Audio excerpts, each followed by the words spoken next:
Thank you, Mark. And good to see John McLeod. He's a classy guy, and the Suns are going to win Wednesday night. We'll get the smirk off Jack Nicholson's face. Don't you love John's attitude? Yeah, great. Fantastic attitude. He's right. Going to win Wednesday night. I'm going to go over and put saran wrap on the baskets for the Lakers. Battle to be #1 in morning radio in Phoenix is a fierce fight these days, and that's because to the winner, it is big bucks.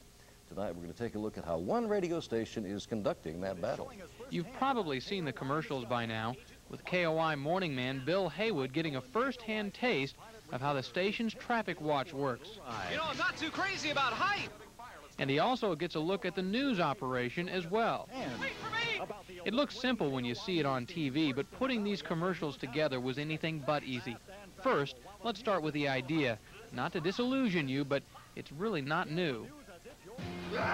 When the news breaks, WBZ Radio is on the scene. It was first used in Boston for a disc jockey named Dave Maynard. Why am I doing this again? The commercials apparently worked because Maynard became the #1 morning radio show in Boston. So if it worked there, why not here as well? The film crew came to town last July in the middle of the heat. The first stop was Sky Harbor Airport. But if you think Bill Heywood really flew over the city hanging onto a plane, look again. That was actually a stuntman. And we took the airplane and we put it up on a big giant flatbed truck. And we literally tied it down with ropes and simulated the same thing. And I had the same helmet, same sport coat, same slacks. And Mike Nolan, the pilot, was actually revving the motor at 2,000 RPMs, which will fly. So if the ropes broke, we were airborne off a flatbed truck at Sky Harbor. The final result, though, is pretty realistic. The next commercial was a lot tougher to make. It has Heywood ending up in the middle of a fire story, literally. This is hot. This is hot, hot. KOY didn't really have to burn down a building, though. It was all shot at the Phoenix Fire Academy, with real firemen burning wood and mattresses to provide the flames. They also had to make sure that KOY's hottest disc jockey didn't get any hotter.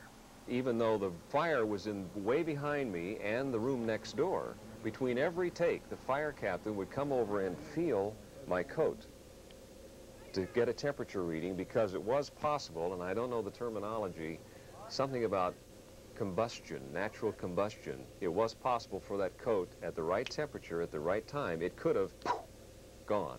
For the last stunt, jumping on the hood of a moving car, the film crew didn't take a chance. Rod Wolf, a stuntman, was brought in, but even that caused problems. First time he did it, he tried it at about 5 miles an hour. The car was going 5 miles an hour or so, and it was fine. Looked good, practiced, the whole thing. So on take 1, I think the truck was going about, I'd say 25 miles an hour. It's pretty quick. And he jumped straight across the hood.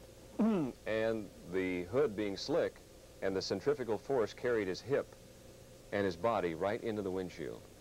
And his hip shattered the windshield. You'll notice in the final version the car has no windshield at all.